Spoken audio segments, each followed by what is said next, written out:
नमस्कार, आप देख रहे हैं सुदर्शन न्यूज। आपका राज्य में आपका स्वागत है। मैं हूं कशिश और खबरों की शुरुआत करते हैं यूपी के अमरोहा से। यूपी के अमरोहा नगर पालिका के अधिशासी अधिकारी डॉक्टर ब्रिजेश कुमार ने वार्डों का निरीक्षण किया, जिसमें लोगों में हड़कंप मच गया। उन्होंने बताया कि हर वार्ड का रोजाना निरीक्षण अनिवार्य है। मंगलवार को वार्ड 2 का निरीक्षण किया गया, जहां 3 सफाई कर्मी ड्यूटी पर नहीं मिले। इस कारण उनके वेतन रोकने का निर्णय लिया गया। उप नगर आयुक्त डॉक्टर ब्रिजेश कुमार ने साफ सफाई व्यवस्था को बेहतर बनाए रखने और कर्मियों की जवाबदेही सुनिश्चित करने पर जोर दिया, जहां उनकी यह सख्ती नगर पालिका क्षेत्र में सुधार लाने की दिशा में महत्वपूर्ण कदम माना जा रहा है। जैसा कि आप जानते हैं कि नगर विकास की जो हमारा विभाग है उसकी मंशा के अनुरूप और जो यहाँ के माननीय जिलाधिकारी महोदय हैं, सभी के निर्देश हैं कि सारे ईओ साहिबान प्रत्येक दिन एक वार्ड में साफ सफाई व्यवस्था का निरीक्षण करें। तो उसी क्रम में आज मेरे द्वारा जो है सुबह 6 बजे दानिश मैदान वार्ड का निरीक्षण किया गया। निरीक्षण के दौरान मेरे द्वारा जो डोर टू डोर का कलेक्शन होता है उसके काम को देखा गया। इसके अलावा सोर्स सेग्रीगेशन के लिए वहाँ के लोगों से मेरे द्वारा वार्तालाप किया गया, किस तरीके से इसे अधिक प्रभावी बना सकते हैं। इसके अलावा वहाँ कर्मचारियों की उपस्थिति भी चेक की गई। 3 कर्मचारी मुझे जो है मौके पर काम करते हुए नहीं मिले और मेरे द्वारा उनके वेतन रोकने के निर्देश दे दिए गए। क्योंकि सफाई नायक का कहना था कहीं और काम कर रहे हैं, अगर उसका एविडेंस प्रस्तुत कर दिए जाएंगे तो आगे कार्रवाई जो है वो रोक दी जाएगी, अन्यथा की स्थिति में उनकी निलंबन और वेतन रोकने की कार्रवाई की जाएगी। इसके अलावा सुबह ही मेरे द्वारा कांट रोड स्थित अस्थायी गौशाला जो मेरी है उसका निरीक्षण किया गया। उसमें पर्याप्त साफ सफाई व्यवस्था, उसमें भूसे चारे की व्यवस्था, सारी व्यवस्थाओं को मैंने देखा। व्यवस्थाएं सारी दुरुस्त पाई गई। एक नया हम लोगों ने प्रयोग किया क्या यहाँ की माननीय चेयरमैन महोदया की मंशा थी और उनका कहना था कि जो हरा चारा आ रहा है, हरा चारा जो जितना भी है वो जो डाइट है वो डाइट प्लान के हिसाब से हमारे गोवंशों को दिया जाए। तो हम लोगों ने बाकायदा प्रॉपर ढंग से जो है तौल कर हम लोग इस बार चारा दे रहे हैं ताकि किसी प्रकार की कोई दिक्कत ना आए। तो इस प्रकार गौशाला को और एक वार्ड का निरीक्षण किया गया और निरीक्षण के अंतर्गत शहर को स्वच्छता को रखने के लिए जो जो पैमाने हो सकते हैं उन पैमानों के आधार पर मेजरमेंट किया गया और निर्देश दिया गया कि शहर को स्वच्छ और सुंदर रखें। यूपी के हरदुआगंज हरिगढ़ से एक सनसनीखेज मामला सामने आया है, जहां मुस्लिम युवती ने हिंदू धर्म अपनाकर अपने प्रेमी से कोर्ट मैरिज कर ली। शादी के बाद युवती ने आरोप लगाया है कि उसका मुस्लिम परिवार अब उसकी और उसके पति की जान का दुश्मन बन गया है। पीड़िता का कहना है कि मायके पक्ष के लोग जान से मारने की धमकी दे रहे हैं और कई बार हमला भी कर चुके हैं। पीड़िता ने एसएसपी से मिलकर सुरक्षा और न्याय की गुहार लगाई है। फिलहाल पुलिस ने मामला दर्ज कर जांच शुरू कर दी है। मैं आई हूँ, कोर्ट में शादी हुई थी मेरी, अपनी मर्जी से आई थी और मेरे घर वाले परेशान कर रहे हैं मेरे ससुराल वालों को। क्या नाम है तुम्हारा उसका जिससे शादी की है? गौरव। वो कहाँ के रहने वाले हैं? वो है भटौला के रहने वाले हैं। तो हिंदू धर्म अपनाया आपने? हाँ, उसने हिंदू धर्म करवाया है। पहले क्या नाम था आपका? पहले सोफिया से सोनिया बनी हो, तो अब एसएसपी साहब के पास आई हो? हाँ, उनके पास आई हूँ। शादी कर ली आपने? हाँ, कर ली। कोर्ट में भी कर ली, वैसे भी कर ली। हरिगढ़ में एक मुस्लिम लड़की के दिल में सनातन के प्रति इज्जत जागी और उसने कहा कि मैं हिंदू लड़के से शादी करूंगी और उसने हिंदू लड़के से शादी की। हमारे साथ गौरव है, इसके साथ शोभी ने शादी की और वो बाद में सोनिया बन गई, उसने हिंदू धर्म अपना लिया। अब मुस्लिम परिवार, लड़की का मुस्लिम परिवार गौरव को परेशान कर रहा है, गौरव के घर में तोड़फोड़ करवा रहा है और बता रहा है कि हमारी लड़की को वापस करो। दोनों ही बालिग हैं, पुलिस जांच कर रही है। गौरव से जानेंगे क्या है पूरा मामला। गौरव, क्या है पूरा मामला बताओ। मेरे घर पे गए थे रात, पड़ोसियों का फोन आया था, तेरे घर पे तोड़फोड़ कर दिया, जो भी सामान है वो सारा तोड़ दिया। मैं भैया के घर पे गए थे, मौसी के लड़के थे, उसके भी घर पे दीवार वगैरह सारी तोड़ दी। और आज यहाँ पे भी आए थे, यहाँ पे भी लड़की को खींच रहे थे। तो अब लड़की का परिवार क्या बोल रहा है आपसे? ये कह रहा है कि लड़की को हमारे हवाले कर दो। लड़की को आपके हवाले कर दो। लड़की बोल रही है मैं तुम्हारे साथ ही रहूंगी। देखिए, लड़की का स्टेटमेंट आ चुका है और उसका कहना है कि गौरव के साथियों से रहना है, हिंदू धर्म में ही रहना है, मुझे मुस्लिम धर्म में नहीं रहना है। तो देखना यह है कि पुलिस कितनी शीघ्र अतिशीघ्र इसकी जांच करती है और गौरव के हवाले शोभी को यानी कि सोनिया को किया जाता है। वीडियो जर्नलिस्ट कमल सिंह के साथ दिवाकर दीक्षित, सुदर्शन न्यूज, हरिगढ़। यूपी के रायबरेली के हरचंदपुर क्षेत्र से लव जिहाद का मामला सामने आया है। हरनी गांव के मोहम्मद शोएब पर एक हिंदू लड़की को बहला फुसलाकर भगाने का आरोप है। लड़की के परिजनों ने पीछा कर शोएब को घेर लिया, जिसके बाद वह लड़की को छोड़कर फरार हो गया। परिवार की शिकायत पर पुलिस ने गंभीर धाराओं में केस दर्ज कर दिया है। आरोपी की तलाश जारी है और पुलिस का कहना है कि जल्द ही गिरफ्तारी की जाएगी। घटना के बाद इलाके में तनाव का माहौल है और सुरक्षा को लेकर लोग चिंतित हैं। फिलहाल पुलिस मामले की जांच में जुटी है। यूपी के मेरठ के भावनपुर थाना क्षेत्र के प्राथमिक स्वास्थ्य केंद्र पर शराब पीने को लेकर विवाद ने हिंसक रूप ले लिया। वार्ड बॉय रिंकू ने बताया कि 3-4 मुस्लिम युवक शराब पीने पहुंचे और मना करने पर मारपीट करने लगे। देखते ही देखते गांव के कई लोग जुटे और रिंकू को पीटा गया। रिंकू के बचाव में आए अन्य स्टाफ पर भी हमला हुआ। वहीं एक वार्ड बॉय ने बताया कि करीब 15-20 लोगों ने उसके साथ भी मारपीट की। स्टाफ का कहना है कि अब उन्हें जान का खतरा है और वो इस माहौल में नौकरी नहीं कर सकते और पुलिस मामले की जांच में जुट गई है। आज सर ये हुआ, मैं इमरजेंसी में बैठा था और 3-4 लोग दारू पीने आए टेम्पू लेके। तो वहाँ से मैंने दारू पीते मैंने रोका उन्हें कि यहाँ भैया दारू मत पियो, अस्पताल है। तो उन्होंने क्या मेरी क्या मारपीट करी और मुझे पीटते टेम्पू में ले चल लगे। मैंने पुलिस को फ़ोन करा, पुलिस आई है, मुझे यहाँ पे ले आई। और क्या हुआ तुम्हारे साथ? उससे पहले भी दारू पीने आते हैं लोग? हाँ सर, कई बार दारू पीने आ चुके हैं, मैंने कई बार समझा चुका, फिर वे कह रहे हैं कि मैं तुझे देख लूँगा और जातिवादी करने लगे मेरी गैल में। क्या कहा कि तू चमार है, चूड़ा है, वो है। यूपी के वाराणसी को आज 7वीं वंदे भारत ट्रेन की सौगात मिली है। प्रधानमंत्री मोदी के संसदीय क्षेत्र से मेरठ तक वंदे भारत का संचालन शुरू हो गया है। वाराणसी कैंट स्टेशन से लेकर हरी झंडी दिखाकर रवाना किया गया। यह ट्रेन अयोध्या और लखनऊ होते हुए मेरठ पहुंचेगी। पहली बार पूर्वांचल से पश्चिम यूपी तक वंदे भारत सेवा शुरू हुई है। यात्रियों में जबरदस्त उत्साह देखा गया। लोगों ने कहा कि अब यात्रा तेज होगी। आरामदायक और सुविधाजनक इस हाई स्पीड ट्रेन ने समय की बचत के साथ साथ यात्रियों को मिलेगी बेहतरीन सुविधाएं। वाराणसी से मेरठ तक सफर अब आसान होगा। सबसे पहले तो बधाई देना चाहता हूं उस देश के यशस्वी प्रधानमंत्री जी को। काशी उनकी कर्मस्थली है, संसदीय नगरी है काशी, और काशी को लगातार रेल के मामले में तो देश में उन्होंने ऐसा जोड़ा है काशी को कि ये 8वीं वंदे भारत ट्रेन आज काशी से मेरठ तक वाया अयोध्या लखनऊ होते हुए मेरठ तक जाएगी। तो आज एक ऐसी सौगात काशी को मिली है कि अब हम कह सकते हैं कि हम लोग काशी के लोग एक ही दिन में अयोध्या जाकर दर्शन करके बहुत आसानी से लौट सकते हैं।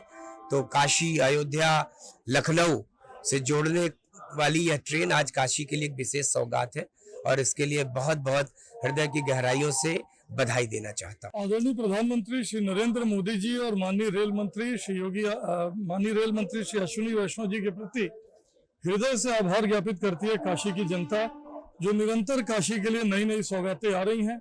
काशी से अयोध्या, अयोध्या काशी से लखनऊ और मेरठ तक की यात्रा बहुत ही सुगम होने वाली है। आज यहाँ से वंदे भारत ट्रेन हम लोगों ने शुभारंभ किया है। मैं इसके लिए माननीय प्रधानमंत्री जी का, माननीय रेल मंत्री जी के प्रति आभार ज्ञापित करता हूँ। काशी निरंतर आगे बढ़ती जा रही है, विश्व के परिदृश्य पर चमक रही है। काशी में धार्मिक पर्यटन बढ़ता जा रहा है, श्रद्धालु बढ़ते जा रहे हैं। ऐसे में सेवाओं को भी बढ़ाते जाना आवश्यक है और ये बहुत लाभदायक होगा।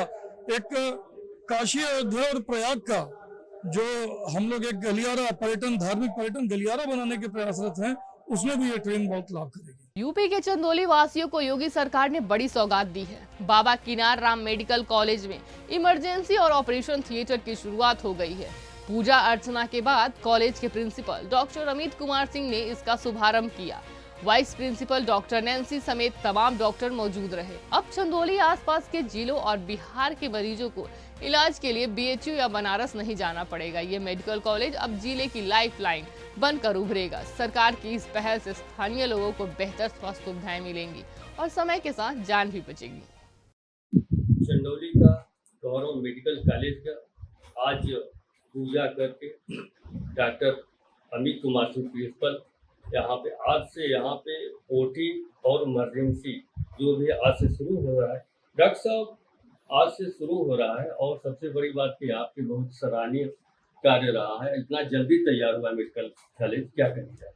नहीं, डेफिनेटली इस कॉलेज को, इस मेडिकल हॉस्पिटल को तैयार होने में अगली 15 महीने या 16 महीने लगे हैं और परसों हमें हैंडओवर मिला है और हमने आज से सारा कुछ शुरू कर दिया है। और आज से 4 OT हमारे यहाँ से फंक्शनल है और 5वीं इमरजेंसी OT वो भी फंक्शनल है और इमरजेंसी 10 बेड का है, ICU भी 10 बेड का और सारे आज से फंक्शनल हो गए और OPD हम 10 दिन पहले से ही शुरू कर दिए थे। खाली डेंटल का और साइकेट्री की और ऑप्शन गायनी, मतलब बच्चा और जिसमें बच्चा पैदा होता है ऑप्शन गायनी का, वो पुराने वाले बिल्डिंग में रहेगा और MCH बिल्डिंग में। बाकी सारे के दूसरे विभाग के OPD यहाँ पे शुरू हो चुकी है। एक चीज और कहना है कि जो यहाँ पे हेरिटेज हॉस्पिटल है वो क्या मर्ज होगा या वैसे ही चलता रहेगा? नहीं, हेरिटेज हॉस्पिटल हमारा ही है।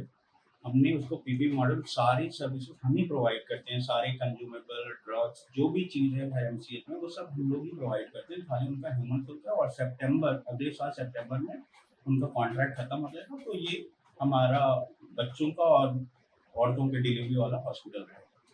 डॉक्टर अमित कुमार जी से बात हो रही थी। आज से ये हॉस्पिटल पूर्ण रूप से शुरू हो जाएगा। अभी कुछ चीजें रह जाएंगी पुराने बिल्डिंग में। कैमरामैन सतीश तिवारी जिला प्रशांत सिंह, जनपद। यूपी के फर्रुखाबाद में ऑपरेशन में बड़ी सफलता मिली है। डीजीपी और एडीजी जोन के निर्देशन पर की गई प्रभावी पैरवी से दुर्दांत माफिया अनुपम दुबे और उसके साथी बाल किशन को आजीवन कारावास की सजा सुनाई गई।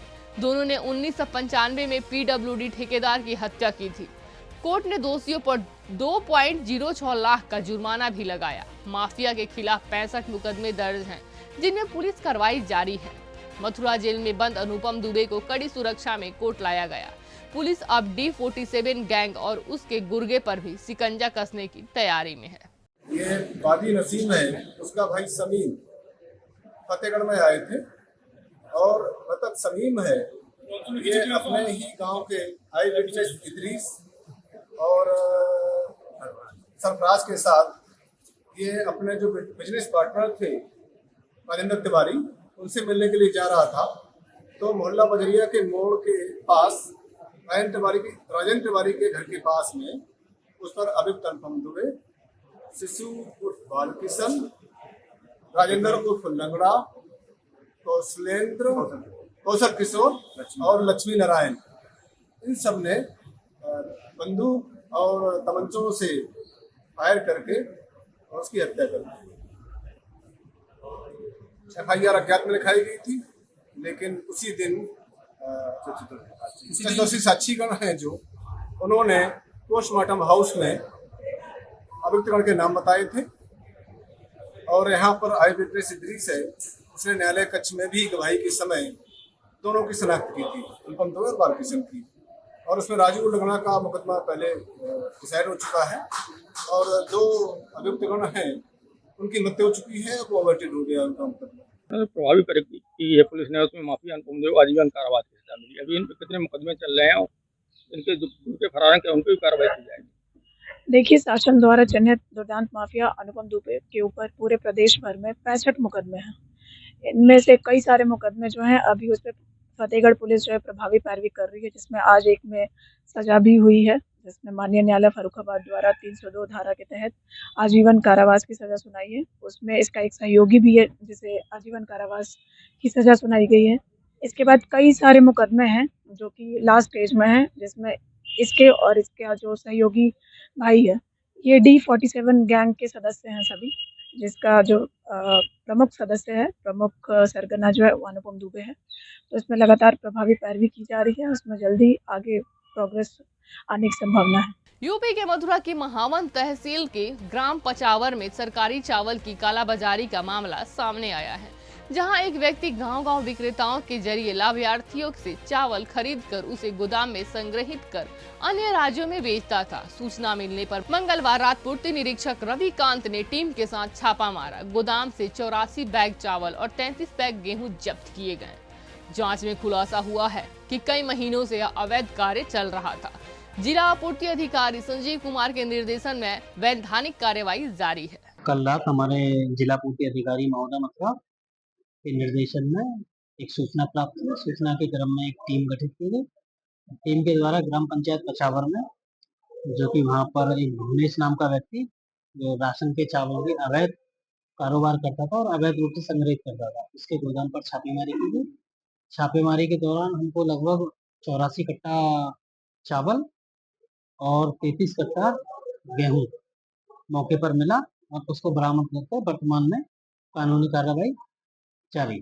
श्री कृष्ण की नगरी मथुरा में गणेश चतुर्थी का पर्व भव्य उत्साह के साथ मनाया गया। शहर के 2 प्राचीन मंदिर गणेश टीला मंदिर और 10 भुजी गणेश मंदिर में सुबह से ही भक्तों की भारी भीड़ उमड़ी। वैदिक मंत्रोच्चारण के बीच गणपति बप्पा का पंचामृत अभिषेक किया गया और इत्र स्नान के बाद भक्तों में प्रसाद वितरित किया गया। भाद्रपद मास में जन्मोत्सव की श्रृंखला में गणेश उत्सव का विशेष महत्व है। महाराष्ट्र की तरह मथुरा में भी यह पर्व उत्साह और श्रद्धा से मनाया जा रहा है। मंदिर परिसर जयकारों से गूंज उठा और पूरा वातावरण भक्तिमय हो गया। जी, मेरा नाम गणपति देवकीनंदन चतुर्वेदी है। श्री सिद्ध विनायक मंदिर गणेश टीला जयसंग्राम मथुरा से आज भगवान गणपति का प्रथम पूज्य गणपति भगवान जिनका की जन्मोत्सव बड़ी धूमधाम से मनाया जा रहा है, जिसमें कि सुबह से ही प्रातःकालीन ठाकुर जी की मंगला हुई।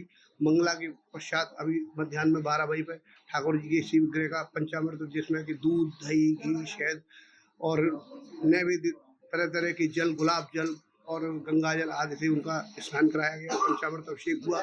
उसके पश्चात अब ठाकुर जी ने नए वस्त्राभूषण धारण किए, श्रृंगार चल रहा है। इसके बाद फूल बंगला का आयोजन है। फूल बंगला एवं भव्य भजन संध्या जो कि शाम को 6 बजे से प्रारंभ होगी। ये मंदिर ठाकुर जी का हजारों वर्ष पुराना है।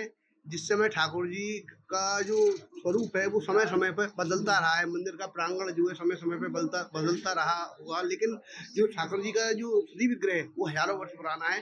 कृष्णकालीन इसको बताया जाता है, जिसमें श्री राधिका जी और भगवान श्री कृष्ण महाराष्ट्र का अपना आयोजन रखते थे, तो उस समय ठाकुर जी का जो भी पूर्व पहले पूजन करके ठाकुर जी को आराधना करके तब अपना महाराष्ट्र प्रारंभ करते थे। अपने बाल अवस्था से ठाकुर जी का सेवा पूजा में रहा हूँ और आज तक कर रहा हूँ।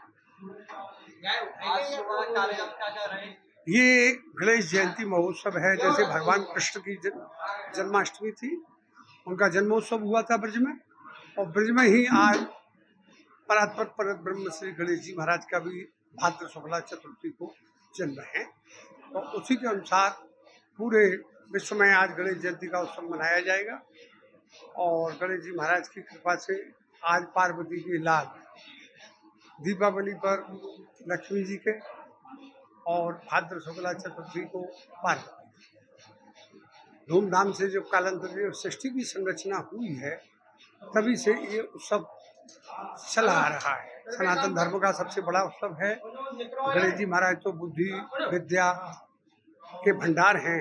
यूपी के लखीमपुर खीरी की छोटी काशी गोला गोकर्णनाथ में गणेश चतुर्थी के पावन अवसर पर भक्तिमय माहौल देखने को मिला।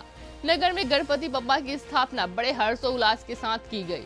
श्रद्धालुओं ने विधि विधान से पूजा अर्चना कर पुण्य कमाया। कार्यक्रम में नगर के प्रमुख समाज सेवी, व्यापारी और प्रबुद्ध जन भी शामिल हुए। वहीं शहर के प्रमुख मार्गों पर भव्य झांकियां और गणेश प्रतिमाओं का शोभा यात्रा निकाली गई। ढोल नगाड़ों की थाप पर भक्तजन नाचते गाते नजर आए। चारों ओर गणपति बप्पा मौर्य के जयकारों से माहौल गूंज उठा। श्रद्धा और आस्था का ये नजारा लोगों को भाव विभोर कर गया। यूपी के हरदोई जनपद में अन्नदाता खाद की किल्लत से जूझ रहा है, जिसके चलते किसान सुबह से शाम तक गोदामों के चक्कर काटते रहते हैं, लेकिन खाली हाथ लौटने को मजबूर है। सरकार के निर्देशों के बावजूद जिला प्रशासन की लापरवाही साफ दिख रही है। वहीं कृषि विभाग और FCI पर दलालों को फायदा पहुंचाने के गंभीर आरोप लग रहे हैं। सकतपुर मझरेटा खाद केंद्र से रात में खाद ले जाने का मामला सामने आया है, जिससे कालाबाजारी की पुष्टि होती है। सवाल उठता है कि क्या प्रशासन दोषियों पर कार्रवाई करेगा या किसान यूं ही शोषण का शिकार बनते रहेंगे। फिलहाल के लिए इतना ही। देश और दुनिया की तमाम खबरों को देखने के लिए बने रहिए सुदर्शन न्यूज के साथ। नमस्कार।